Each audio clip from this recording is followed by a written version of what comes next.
really like how these panels open up so effortlessly. It's a 90-degree panel, you know, but it's still toolless. It opens up like a little door. That's really cool. Small form factor tower here. NCore 100 Max, that's what we're going to be talking about here, so stay tuned.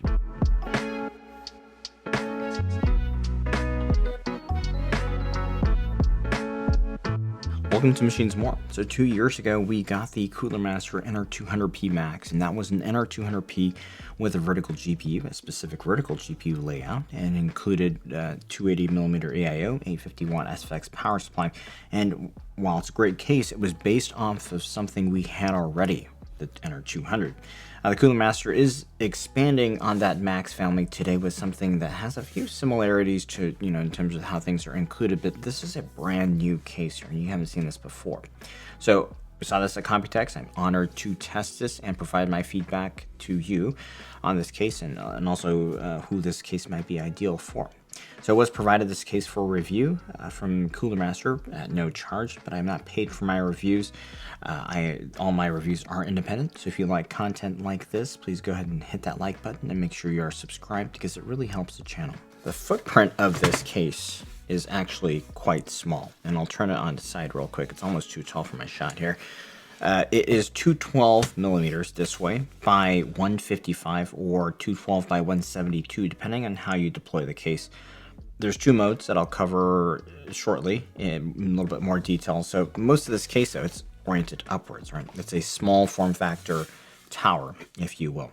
481 millimeters tall, so really most of its volume is from here.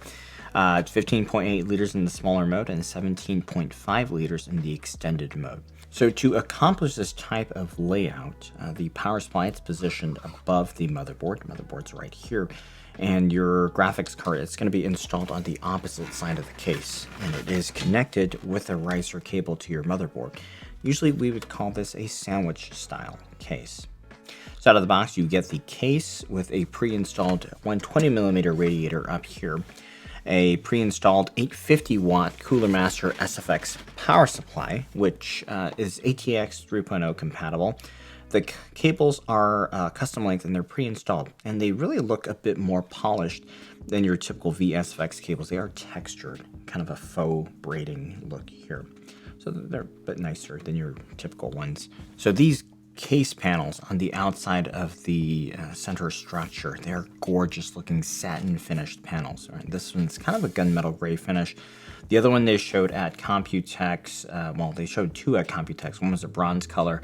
That one's available. It's quite nice. They also showed a blue color. I don't see that anywhere yet, so not sure what happened to that. But these wrap around the case, and unlike most case panels, which are one piece for each side, this is 90 degrees, and the way it latches in here, and then just pop that in, and then you can wrap the short end around here, and then it latches in. It's very satisfying, completely toolless. At Computex, that blue one is, I'm not sure if they're going to make that one yet. I hope so, because it looked really good. But, either way, these are pretty classy colorways. The ventilation cutouts, very unique here. Let's talk about the radiator here, right? Because you can see I popped off the top cover, and that's the 120mm at the top. It's only a 120, but this one is a thicker radiator. You can see how thick this section is up at the top. It's a 38mm thick radiator, and they've paired it with a fan that's designed specifically for this case. It's called the Silencio. The pump unit looks pretty similar to the one on their ML120L or ML240L unit. It's got a copper cold plate, flexible elbows, but otherwise there's nothing particularly noteworthy about it. At full speed on the cooler fan, this Cooler Master's in-house tests have indicated that the 13900K can run without throttling. However, just for acoustic reasons, I think a reasonable CPU to run for this type of build would still be more of your 14600K, 7600X, your 7800X 3D type of CPU. You got a single case fan here. I mentioned the Sickle Flow 120, pretty generic fan from Cooler Master. Both the case and radiator fans are positioned and pre-configured as exhaust, and that means that your makeup air, it's gonna come through the side panels. And Particularly, you want to help the GPU out in that configuration. The 850 watt power supply here is like the little brother of the V1100 watt SFX unit that I reviewed last year. And this one also features a 12V HPWR cable rated for up to 450 watts. Now, I think the 1100 one featured a 600 watt cable, but even this should be fine for plenty of GPUs, and they are saying even up to a non-OC 4090 is fine. By default and out of the box, this case is configured in the compact mode, and that can house a GPU up to 337 millimeters in length, 62 millimeters thick, and 180 millimeters wide. So even something bigger like this Gigabyte 6900 XT fits perfectly fine in that mode. But if your graphics card exceeds even that dimension, you can do two things. And so one, if you need more length, you can lower this bracket here by unscrewing this bracket and then removing the standoffs that prop it up. Just lower the riser cable also and reattach everything, and this gives you an additional 20 millimeters in length. It lowers the card tray. If what you need is thickness though on your card, you can go up to 79 millimeters of card thickness by expanding the case. And the way this works is quite elegant, it's quite seamless. So you remove this supporting column, and it was screwed in here. I moved it out here. And then this foot, you need to shift it from the inside out, and basically you've made the case wider, and then boom, you know, it works just fine. I tested it, and you could fit even a behemoth 40 series ROG Strix card. The length of that card is technically 1 millimeter longer than this one is advertised at, but it works. But just be advised, it is very tight, and you also need a bigger top panel. So they do include two of these top panels. One's for the compact mode, and this is for the extended mode. Now, it is a little bit bigger case at that point, but you know, something like the Strix card actually makes very efficient use of the space because it uses all of the length here in this chamber, and so you know, you're not going to waste any space. All that can be used for cooling your GPU. So to put this case together, and I've already built it up at this point, you can see, but it's recommended that you remove this front vertical brace here. Okay, and this is cool. It's toolless. Just go poop.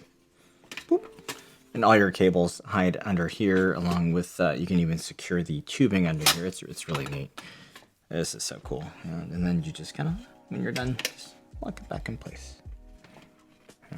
Or like I'm doing this backwards. So it's very convenient. I really like this, the way this works together. So with this off, you can mount up your motherboard, connect cables, or you can do some of those first and then attach the motherboard. So either way works. So for this build, I went with the B650 ITX, the ASUS B650 ITX board, along with the Ryzen 7800X 3D. So what you'll do is you'll just connect your CPU fan, case fan, AIO pump cables to the board. Front IO connectors, connect those two. You've got neatly pre-organized front panel connector. You got USB-A, USB-C connector cables, a 24-pin motherboard cable. Just put that in. CPU's EPS cable. They're actually all hooked up to the PSU already, so it's very convenient. And then connect this riser cable to your motherboard's expansion slot. So there is also space underneath here for a 2.5-inch SSD if you're using one of those.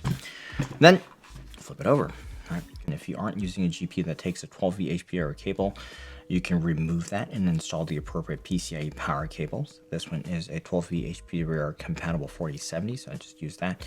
If you choose to expand the GPU capacity, you can also do that right now. Otherwise, just leave it alone. And then pop the card into the riser. So if it doesn't go in nicely, it's possible that, because I noticed the alignment wasn't perfect, so that could be the case with yours.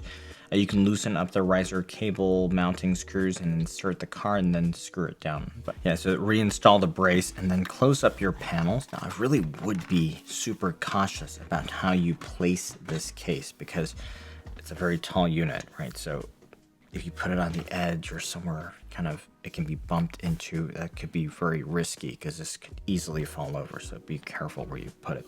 So performance of this build, it's really not bad. So you do have to keep in mind there's only a 120mm radiator here. So thick or not, that's going to be your limiting factor at fan speeds that most would consider tolerable. So 7800 X30 on PBO, even with the lower power draw of this CPU, it's only about 70 watts PPT here at 2000 RPM on the CPU fan, and we are seeing temps that I would consider to be pretty high for this CPU. So it'll work, but seeing this, I really would be hesitant to recommend that you go beyond your typical Ryzen 5 level of gaming-oriented GPU if you anticipate using this for multi-threaded workloads. For gaming, with the Strix 4080 card, I was able to fit into here. The temps are pretty fantastic in this case. The airflow works out very well for the GPU because it's a large cooler that makes use of pretty much the entire chamber, and this is a very impressive temperature here. So not so great for the CPU temps though, and the reason for this is due to the airflow configuration, right? Because the radiator in a combined use scenario is one of your forced exit points for your GPU's heat, and when you already don't have much radiator space, it really exacerbates the problem. So it actually does drop the boost clocks quite a bit, and so you'll see as things heat up, we're getting lower and lower clocks here. So just for reference, a different setup, but just for reference point, the last case I tested this CPU on was the M1 Evo, and even with just the U9S, which is a smaller 92mm tower cooler, you can expect boost clocks of at least 4.7 gigahertz, and the gaming temps are typically about 60 degrees there. So does take some penalty from a hot GPU. One thing to note, with some sandwich style cases, having a GPU with a significant flow-through cooler section, like this 4070 Founders card here, when that's up against the center divider, sometimes this will choke off the exhaust and leads to bad thermals. And Cooler Master did not include standoffs to further space out the riser cable and space out the card, but I tested this card 20mm out, and it actually didn't make too much of a difference. So there's a very small delta, but honestly it's nothing to lose sleep over. I think part of that has to do with how close the exhaust fan is to the card. It's right next to where the flow-through section would sit. So that design is great, and it really mitigates having to space the card out. I noticed that the AIO pump would make a clicky noise below 75% or so. This is not a big issue. Usually you would dial the pump back if it was too loud, but here 80, 90, 100%, there's not really any real noticeable sound. So set it anywhere above that on a curve, flat, doesn't really matter. So let's take a quick listen to that sound, and then fan noise. There's only one cooler fan, so just a quick reference point to the for the noise profile there.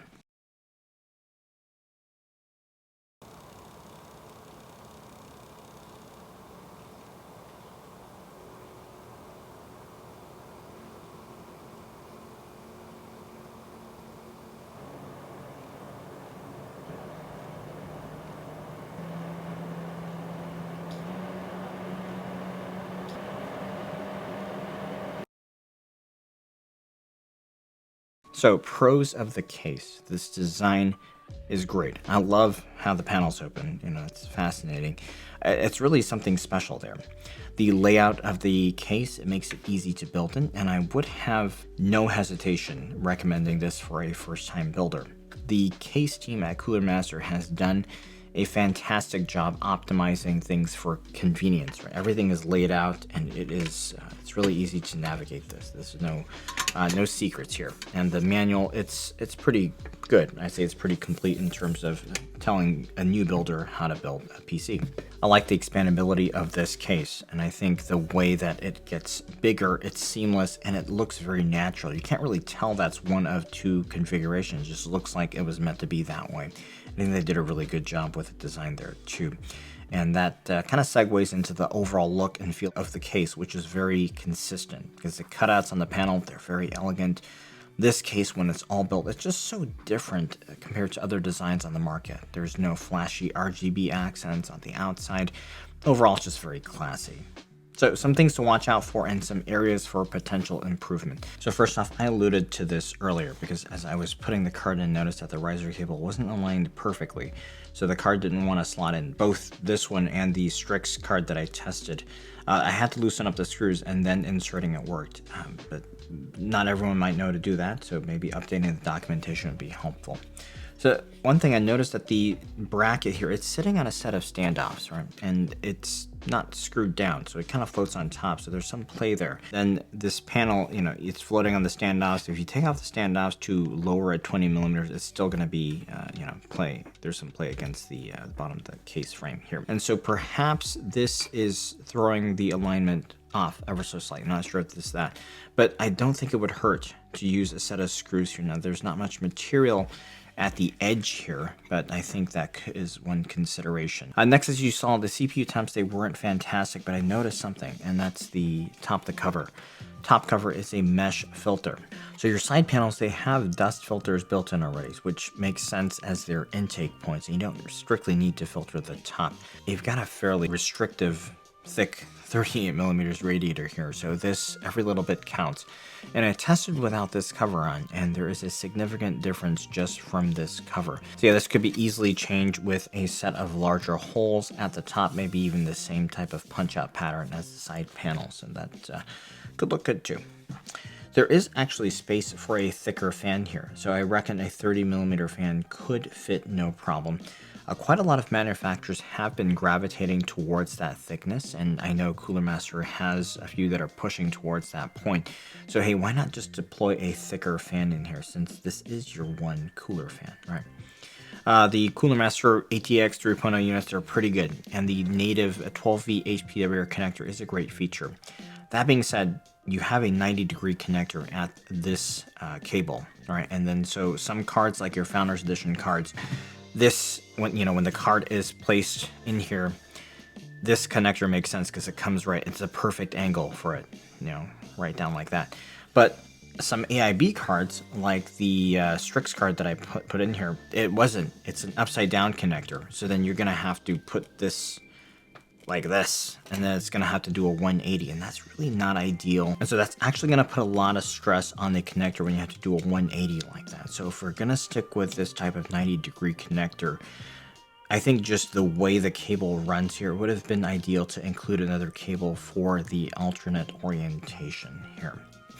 Speaking of 90-degree connectors, this tends to be a problem with tower cases where the GPU is standing straight up, right? Because in standard mode, your GPU connectors are going to be elevated off the works surface quite a bit, and that's okay because there's enough space to work in a standard HDMI or standard DP cable, even though a 90-degree cable would be ideal. But when you lower it 20 millimeters, it's actually impossible for a straight cable to clear. So if you are getting this case, I would definitely get a 90-degree cable first. Otherwise, you'll have to get one before you can use the case optimally. And short of Cooler Master including a short adapter cable, it would have been at least nice to call this out in the instructions, especially since the target market here is potentially your new builders, so they may not realize, and they've got their system all built up, and oh, bummer, I can't really connect it, right? So overall, it's a good case with a good feature set. I think you have a good set of parts that are included, and I really like this type of ready-to-build solution, especially for those new builders or those newer to SFF. If you're not sure what parts to round out your build with, I think this type of system takes the guesswork out of that. Now, if you're looking for something that could look like a piece of art, this is a conversation starter for sure as well. So you might have noticed that you can already get this case. Today is the embargo date for reviews, but it's at quite a few retailers already. And so let's talk pricing real quick, because for the gray one like I have here, it's about $380 US from what I've seen, and the bronze version works out to be $400, about $20 for the bronze color. So how does that value work out? So power supply on its own, I think this one's about $160, $150, $60, right? ML 120L for reference is about $70. Of course, this is a custom, kind of a thicker radiator, but just for sake of convenience, let's say you're at about $230 of value for the included parts.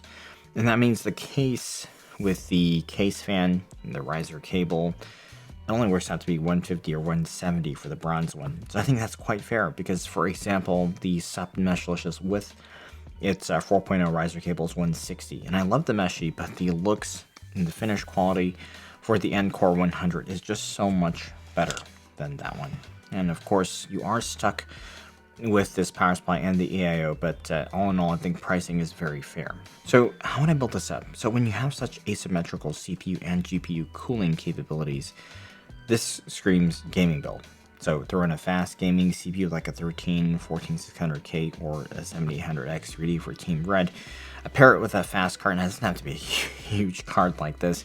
You don't even have to go for something like a 4080, but it has the capacity for something like that. So gaming build, that's what I would do here. I know they've tested with a 13900K, which I feel like most folks won't recommend doing that on a 120. It's just a natural result of only having a 120 designed in this system. So your CPU workstation capabilities are a little bit more limited, but if you need a graphics card, big graphics card for what you're doing, then this case might work fine too. With this PSU, the Strix 4090 would probably work most of the time, but you do need some headroom, so I wouldn't recommend that. Strix 4080 would be great here. 4090 FE would also be fine. As you've seen, this GPU thermals are great with this case. So I think gaming build or GPU oriented build is where it's at. Occasional or medium priority workstation uses are no problem either. So that'll do it for this review. I was planning on doing a follow-up for some recommended parts and configs, so take a look for that soon, just to give you guys some ideas. And I am curious what you think about this case, so please leave a like and a comment down below. Subscribe if you haven't already. I'll leave links down for the case and build components. And a big thanks for watching today.